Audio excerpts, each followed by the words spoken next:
Jingai Musume 165. The main event begins. The Old Butler Part 3. Editors, Joker, Speed Phoenix. The Old Butler was one hell of a foe. I tried all sorts of attacks, but none were able to truly find their mark. If I were to seek a cause, I would likely label his skills, namely, Mind's Eye and Blade Seer. It felt as if he foresaw each and every single one of my attacks. I got read-like drive, Zeus. Unlike the butler, who happened to be a true master of his craft, I was just another undertrained whelp. If I were to go back in time and ask me from a year ago whether I knew anything about martial arts, or whether I got into fights all the time, the answer would be a simple no. My lack of experience put me at a disadvantage despite the difference in our stats. It wasn't as if I was truly helpless. In fact, seeing Muffy's magic in action had prompted me to develop a spell focused entirely on mass destruction. All I needed to do to delete the butler was use it. But I couldn't. It was too powerful. Casting it would lead to the obliteration of the entire stadium. The happy, festive event currently underway would end up being warped into a tragic accident to be remembered for generations. That, however, did not by any means imply that magic-based brute force was off the table. If large-scale spells were off the table, then all I had to do was throw smaller ones at him until one eventually landed. My goal was simple. I would create a literal bullet hell, a barrage so thick that it would be impossible for him to keep up regardless of whether or not he could see through each and every single attack. Alright, time to go all out. You better brace yourself, old-timer,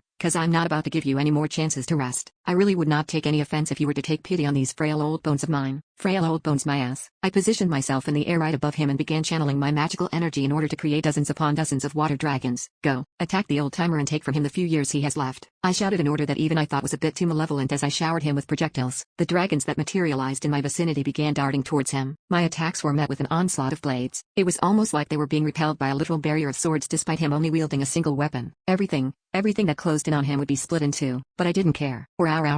I screamed like a man in the midst of a bizarre adventure as I kept up the assault. Every dragon that was destroyed was replaced immediately. I showed him what it meant to play a real shoot-'em-up. That said, I was fully aware of the fact that a few dozen water dragons wasn't going to be enough to surmount the butler's strength. He was cutting through them at inhuman speeds and destroying them with ease. That was fine, because they were just the setup. I used the fact that he was distracted in order to create a massive earth dragon identical to the one I had used against the bandits. My stone creation roared as it joined the fray. The butler tried cutting through it the same way he had with the water dragons, but unfortunately for him, the earth dragon was of a different make. Even the mana that it was composed of was different. Though I had made it in tandem with my water dragons, I had done so using a separate part of my mana pool. He could still slice it into pieces, but it would simply reconstruct itself and continue attacking him regardless. He immediately realized that interception fire wasn't going to cut it, so he opted for evasive maneuvers instead. He positioned himself such that it was between him and the water dragons and used it as a shield. Damn, he's good. But this ain't over yet. The old-timer jumped and rolled around in order to avoid wave after wave of attacks, only for the ground underneath him to explode as he took one wrong step. Unlike every other attack I launched at him, the butler hadn't foreseen the one he was just hit by, so he wasn't able to dodge it.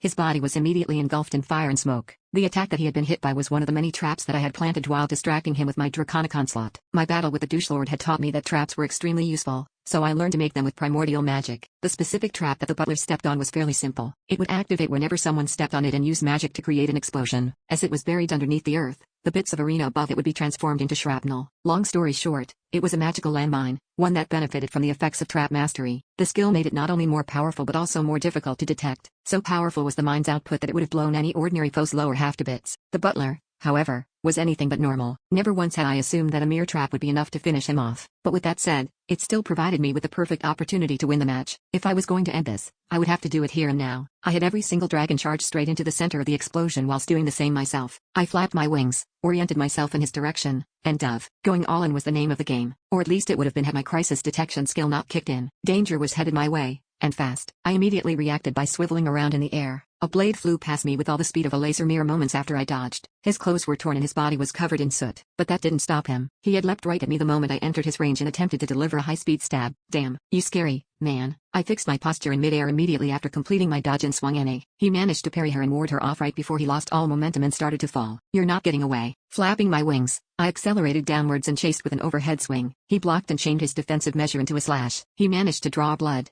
but the fact that his stance was broken meant that it wasn't actually poised to attack. The attack ultimately amounted to nothing more than just a graze, so I ignored it as I smashed my foot into his torso from above. I made sure to follow through with the attack. I kept my foot on him and slammed him into the arena. An incredible sense of impact rang throughout my body. The ground beneath us almost seemed to shake. It was a heavy blow. The butler, who had been unable to defend, coughed out a mouthful of blood. Despite having taken serious damage, he continued to fight regardless. He swung his blade, but it was a much weaker swing than usual, so I kicked it away with the leg I didn't have on his torso and positioned NA by his neck. Looks like I win, I said with a pant. It certainly does, he chuckled. It appears that I've lost despite intending to do the opposite. He was hurt so bad that there was blood dribbling from his lips, but he smiled regardless. It was a teasing smile, the kind you would see on a child's face immediately following an innocent prank. And we have our winner. Upsilon has taken yet another match by storm. The audience, which had been left silent by our display, began to roar with cheers as soon as the MC declared my victory. I exhaled deeply as I took my foot off of him and hoisted my blade back over my shoulder. You should probably hit up wherever they keep the doctor around here, and fast. You're getting on in years, old-timer. You really shouldn't be pushing yourself so hard. I suppose so, said my opponent with a bit of a laugh. I will do as you have suggested and head over to the infirmary immediately. He got up off the ground and began patting off his clothes. The way he carried himself made it seem as if he was completely uninjured. I was lucky you were so old. I smiled in a strained manner as I watched him walk away. Though he had borrowed a shoulder from a member of the medical team, he still seemed to have the same firmness in his steps as usual. I hadn't killed him, but I had done some major damage, and frankly, seeing him just walk it off as if it was no big deal was terrifying, even if he was just putting on a strong front. It was as I said. I was lucky that he was as old as he was. The degradation of his body was the reason I had taken so little damage. I probably would have lost had he still been in his prime. As I hadn't watched every single fight, I didn't know exactly how skilled the tournament's participants really were. However,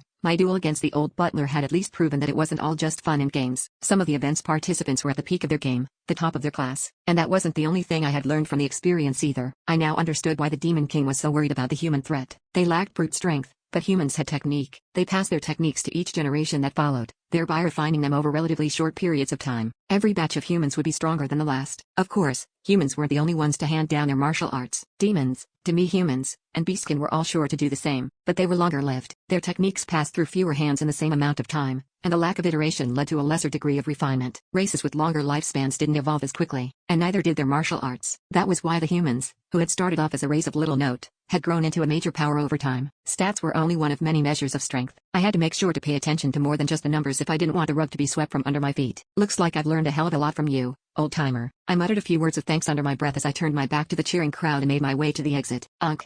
I'm so tired, I groaned. That old man was mad scurry. He was really strong, agreed N.A. How are your injuries, master? I'm fine. It's just a few flesh wounds. I'll just rub a few potions into them or something later. MMK. N.A. and I headed towards the waiting room whilst engaging in a bit of a chat. We weren't the only ones present, however. I realized that we were being approached from behind, so I spun around to greet whoever was following me. And as I did, I was greeted by a pair of familiar faces. Oh, hey girls, what's up? I greeted both Layla and Agent McHoodface whilst tilting my head and speaking in a questioning tone. Halori immediately glanced around us in order to check that no one was present before leaning over and whispering into my ear. Layla said that you've received an important message. The red orb of correspondence is glowing. There's been an emergency. Wait, what?